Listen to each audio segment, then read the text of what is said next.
آج جس عنوان پہ میں بات کرنے والا ہوں اس کو میں چاہوں گا کہ آپ توجہ سے سنیں، کیونکہ یہ حقوق ہر گھر میں آنے والے ہیں اور یہ حالات ہر گھر میں بننے والے ہیں، اور یہ ہے اس شخص کی بات جو ابھی مرنے والا ہے، یا پھر ایسا شخص جسے مرض موت یا پھر مرض مرد کہتے ہیں، یا انگلش میں جسے ڈیڈ بیڈ کہتے ہیں، یا پھر جو شخص سکرات میں ہوتا ہے، مرنے والا ہوتا ہے، اس کا حق ہر وہ میں کیا کیا ہے اس کے تعلق سے بتاؤں گا، کیونکہ وہ مرنے کے پہلے بھی اس کے حق ہوتے ہیں، وہ حق ہمیں ادا کرنا چاہیے۔ ویسے تو بہت سارے حق ہیں، اگر کوئی شاید بنیادی حق میں کہوں گا 14 حق جو ہے میں آپ کو بتا رہا ہوں، اور اسے آپ غور سے سنیں گے، آپ یاد رکھیں، چاہے تو آپ لکھ کے لے لیں، کیونکہ یہ حق مرنے والا جو شخص ہے اس کا حق آپ پہ ہے، جو گھر میں ہے اس پہ یہ حق ہے، جیسا جس کا بھی موت ہونے والی ہے یا جو سکرات میں ہے اس کے ہم پہ کیا کیا حقوق ہے اس کے تعلق سے بتا رہا ہوں۔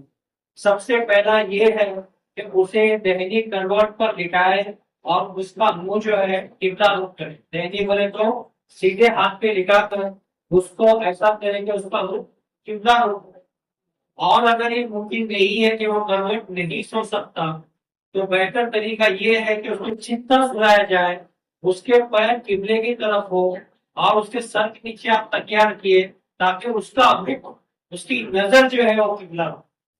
یہ دو میں سے ایک طریقے ہیں، ایک تو سیدھے ہاتھ پہ لٹا کر اس کو ایسا لٹایا جائے کہ اس کا چہرہ قبلے کی طرف ہو، ہمیں کروٹ لٹانا ناممکن ہے تو اس کو چھپا لٹاؤ، پہ لٹاؤ اور سر کے نیچے تکیا رکھو تاکہ وہ دیکھے تو قبلہ رخ دیکھے، پہلے اس کے پیر قبلے کی طرف ہو، یہ پہلی چیز۔ دوسری بات، جب تک کہ روح گلے کو نہ آئے تلقین کرے اور پورا کلمہ پڑھے۔ تلقین کر دو، کلمے کی یاد دلانا، اور کب تک دلانا ہے؟ جب تک کہ اس کی روح نکل نہ جائے یا جان حسن نہ ہو۔ اور کلمہ بہتر یہ ہے جو دوسرا کلمہ بولتے ہیں، اشہد ان لا الہ الا اللہ و اشہد ان محمد رسول اللہ، یہ پڑھانا بہتر ہے، ورنہ لا الہ الا اللہ محمد رسول اللہ بھی بولے تو کافی ہے۔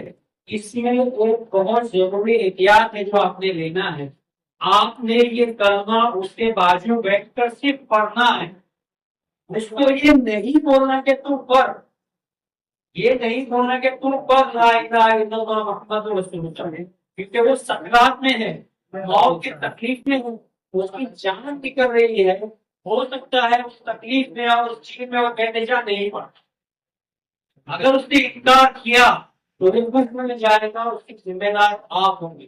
یہ بہت بڑی احتیاط کی جگہ ہے، آپ نے اس کو حکم نہیں دینا ہے، آپ نے اس کو ریکویسٹ نہیں کرنا کہ تم پڑھ لا الہ الا اللہ محمد رسول اللہ، ابو پڑھو، دادو پڑھو، امی پڑھو، نہیں، یہ پڑھو اور استعمال نہیں کرنا ہے، کیونکہ وہ موت کے سکرات میں ہے، وہ تکلیف میں ہے، ہو سکتا ہے چیز کے وجہ میں نہیں پڑھتا یا میں نہیں پڑھتا اور وہ کفر ہو جائے، آپ کی وجہ سے وہ کفر میں نہ چلے گا، تو کیا کرنا ہے؟ صرف اس کے بازو بیٹھ کر لا الہ الا اللہ محمد رسول اللہ، لا الہ الا اللہ محمد رسول اللہ، یا اشہد ان لا الہ الا اللہ واشہد ان محمد رسول اللہ، صرف یہ پڑھنا ہے اس کے بازو میں بیٹھ کر، آپ نے تلقین کرنی ہے، حکم نہیں کرنا۔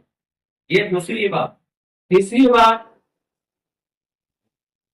جب کلمہ پڑھ لے تو تلقین کو موقوف کرے، واضح طور پہ آپ کو سمجھ میں آیا کہ وہ بندی نے یا وہ بندے نے کلمہ پڑھا ہے تو خاموشی اختیار کرنا چاہیے، قرآن کی تلاوت یا یاسین کی قرآن یا کوئی اچھی دعا اس کے لیے دعائے مغفرت کرتے رہنا چاہیے۔ ہاں، اگر کلمہ پڑھنے کے بعد پھر سے کوئی بات کرے یا گفتگو ہو جائے تو پھر سے تلقین کرنا چاہیے، مگر ایک بار اگر کلمہ پڑھ لیا تو آگے بڑھانے کی ضرورت نہیں ہے۔ اب چھٹی بات، نظام میں سختی دیکھے تو یاسین یا سورہ رات پڑھے، اگر آپ دیکھ رہے ہو تکلیف میں ہے، کلمہ بھی اس کے منہ سے نہیں نکل رہا اور اس کو تکلیف ہے، بے چینی ہے، تو اس کے بازو بیٹھ کے یاسین پڑھے یا سورہ رات پڑھے۔ سورہ رات کی طرف بہت سے لوگوں کا توجہ نہیں ہے، یہ سورہ جو ہے 13ویں پارے میں 13ویں سورہ، یہ رات جو ہے سورہ رات یہ 13ویں پارے میں 13ویں سورہ ہے، مگر معروف اور مشہور کیا ہے؟ سورہ یاسین ہے، تو ہم اگر سورہ یاسین میں اتنے زور سے پڑھ کے اس کے کلمے کان تک جائے تو بھی کافی ہے. اور اگر نہیں پڑ جاتا، آج کل موبائل ہے، T V, smart T V ہے، تو آپ اس میں بھی لگا سکتے ہو اور بہت خوشگوار. پانچویں بات، موت کے وقت حیض و نفاس والی عورت پاس آ سکتی ہے، مگر حیض و نفاس مطلق ہو گیا ہے اور غسل نہیں کیا ہے تو بہتر ہے وہ نہ. حیض و نفاس مطلب جو ٹیسٹی کی ہوئی ہے یا پھر جن کا مستری ہوئی ہے، جس میں سے مرد ہو یا عورت ہو، یہ جب تک غسل نہ کرے پاس نہ ہے.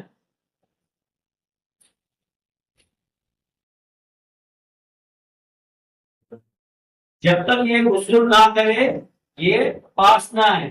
تو پہلی بات میں نے یہ بتایا کہ یہ جو بات کر رہا ہوں میں، یہ مرنے والے یا پھر سکرات میں جو شخص ہے اس کے تعلق سے بات کر رہا ہوں کہ اس کے اوپر اس کے عمل میں کیا کیا حق ہے.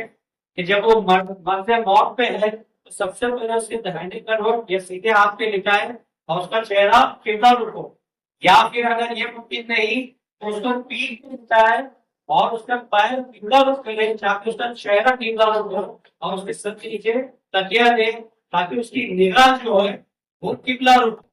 دوسری بات جو میں نے بتائی، جب تک روح گلے تک نہ آئے اس کو تلقین کرنا ہے، مطلب کلمہ یاد دلانا ہے، لا الہ الا اللہ، یا پھر اشہد ان لا الہ الا اللہ و اشہد ان محمد رسول اللہ.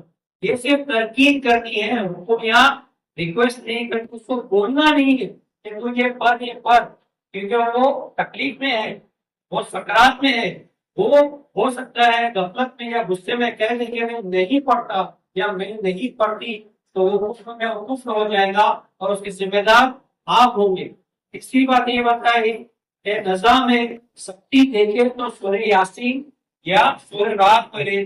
سورہ یاسین جو ہے وہ بہت مشہور و معروف ہے.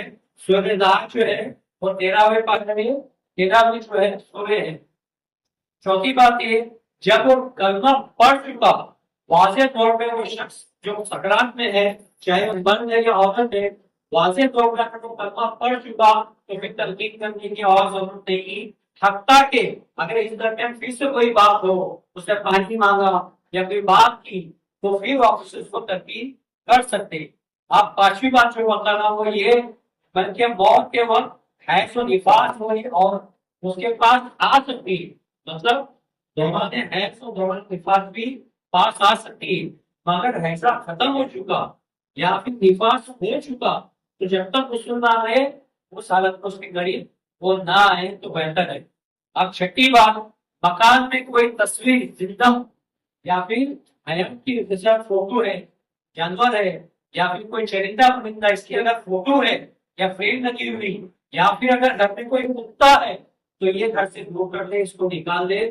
کیونکہ کتابوں میں آیا ہے، حدیثوں میں آیا ہے ایسے گھر میں جہاں پہ تصویر زندوں کی تصویر ہوتی ہے اور کتا ہوتا ہے وہاں پہ رحمت کے فرشتے نہیں آتے، تو یہ بھی تکلیف کا باعث بنتا ہے. تو بہتر ہے تصویر اور کتا گھر سے نکال دے.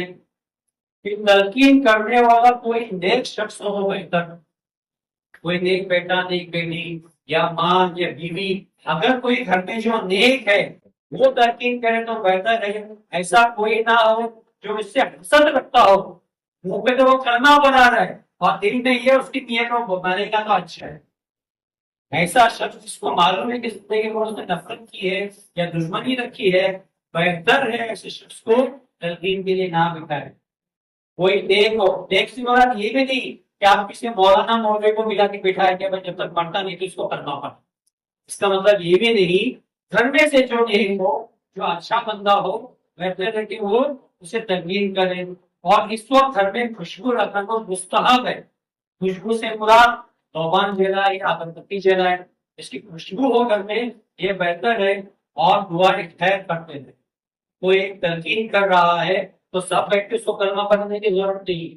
دوسرے جو گھر والے ہیں وہ اس کو ایک جن کو تلقین کرائے، کلمہ پڑھائے، دوسرے اس کے لیے خیر و عافیت کی دعا کرے، یاسین پڑھے یا سورہ دار پڑھے.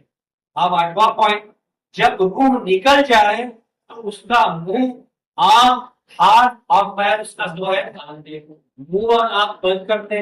اس کا طریقہ یہ ہے کہ چھوڑے پٹی لے لے کپڑے کی، کاٹن کی، جو ہڈی کے نیچے سے لے کے سر پہ باندھ دے تاکہ جو منہ گرتا ہے وہ نہ گرے، وہ کھلا نہ رہے، وہ بند کر لے، آنکھیں بند کر لے، ہاتھ پہ رکھ باقی ٹکٹ اس کو سیدھا کر لے، پیر باقی ٹکٹ اس کو باندھ کے سیدھا کر لے.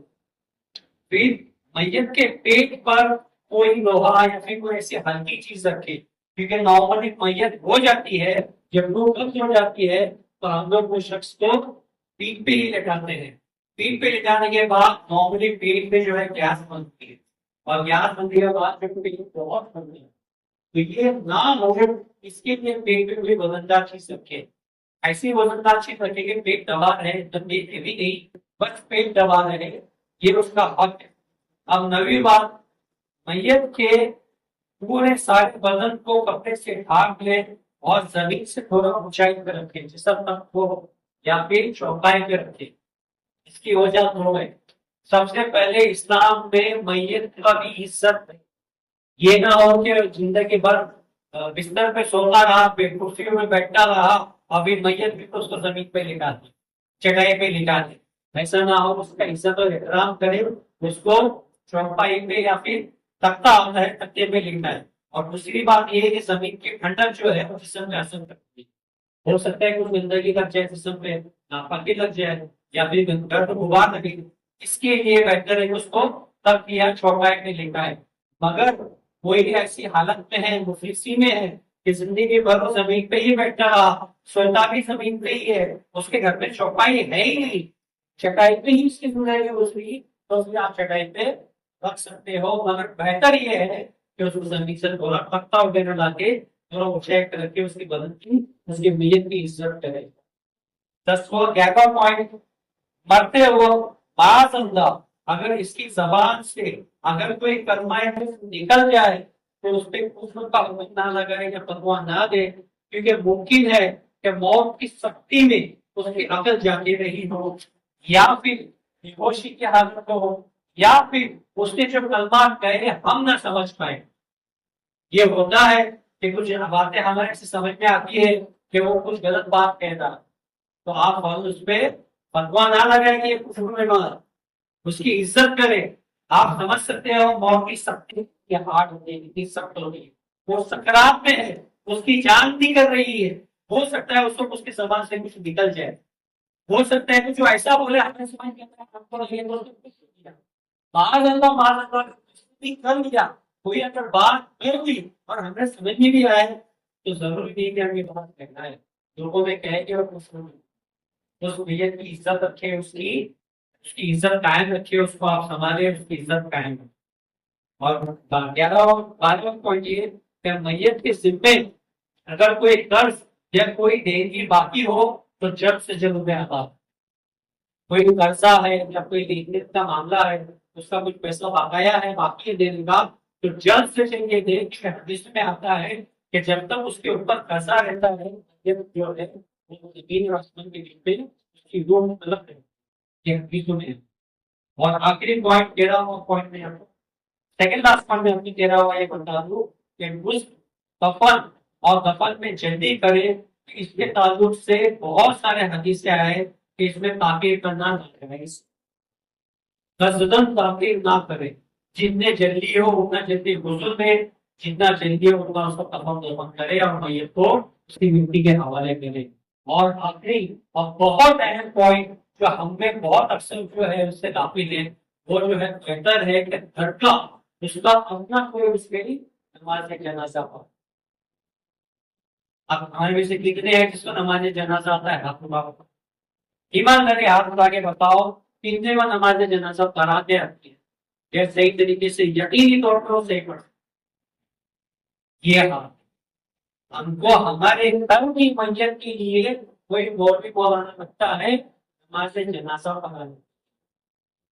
کتنی شرم کی بات کہ ہم ہر چیز سیکھتے ہیں مگر جنازے کی نماز کیسی پڑھتے ہم کو نہیں آتی، اور بہت آسان ہے، کوئی بھی مشکل نماز نہیں ہے. خالی میت کی دعا آپ کو پڑھنی ہے تو سمجھنی ہے کہ مرد ہے، عورت ہے، بچہ ہے، بچی ہے، خالی یہ سمجھے اس چند الفاظ. مگر ہم ہمارے گھر کے لیے مولانا مولوی کو نماز جنازہ نہیں، بات کی بات کو چھوڑو، نماز کی نیت ہے وہی نیت ہے کہ جنازے کی نماز پڑھو اللہ کے واسطے، اس کی مغفرت کی۔ تو یہ 14 پوائنٹ جو ہے آپ کو یاد رکھتے ہیں۔ سب سے پہلا پوائنٹ میں نے آپ کو بتایا کہ دہنی کروٹ ٹکائے یا پیٹ ٹکائے تاکہ اس کا منہ قبلہ مت ہو، جب تک اس کی روح گلے تک نہ آئے اس کو تلقین کرے، جب وہ کلمہ پڑھ لے واضح طور پہ تو تلقین بند کر دے حتیٰ کہ پھر سے کوئی بات نہ ہو، پھر نظام میں سختی دیکھ کر سورہ یاسین یا سورہ داد کرے۔ پانچواں پوائنٹ کہ موت کے وقت حیض و نفاس ہو لیے عورت دورت حیض و نفاس آ سکتی ہے، مگر اگر نفاس اور حیض نہ ہوا ہے تو غسل کر کے آئے بہتر۔ چھٹا پوائنٹ مکان میں کوئی تصویر یا نقطہ ہو تو وہ نکالے۔ ساتواں پوائنٹ تلقین کرنے والا کوئی نیک شخص ہو وہ بہتر، اور دوسروں کوئی خوشبو کرنے گئے تو بہتر۔ آٹھواں پوائنٹ جب روح نکل جائے منہ اور آنکھ بند کرے، آنکھ پہ سیدھا کر دے۔ نواں پوائنٹ میت کے پیٹ پہ کچھ ہیوی یا لوہا رکھ دے تاکہ پیٹ نہ اس کا کھلے۔ 10واں پوائنٹ میت کے سر میت کو سارا بدن کپڑے سے ڈھک لے اور کوئی دوسری جگہ پہ رکھے۔ 11واں پوائنٹ مرتے وقت معاذ اللہ اگر کوئی گھر میں کفر نکلے تو اس کا منفی رکھے، خاموشی رکھے، اس کو عام نہ کرے۔ 12واں پوائنٹ میت کے ذمہ اگر کوئی قرضہ یا کوئی دین کی ہو تو جلد سے جلد ادا کرے۔ 13واں پوائنٹ غسل کفن اور دفن میں جلدی کرے۔ اور 14واں آخری پوائنٹ میت جو ہے اس کا جو ہے گھر والا کو اس کی نماز جنازہ پڑھائے ہوتے۔ اللہ کرے ہمیں یہ چیز یاد رہے، اس پہ غور و فکر کرو، یہ چیز یاد رکھو اور اور تک پہنچاؤ۔ اللہ ہم کو اس کو سمجھنے اور اس پہ عمل کرنے کی توفیق عطا فرمائے۔ السلام علیکم ورحمۃ اللہ وبرکاتہ۔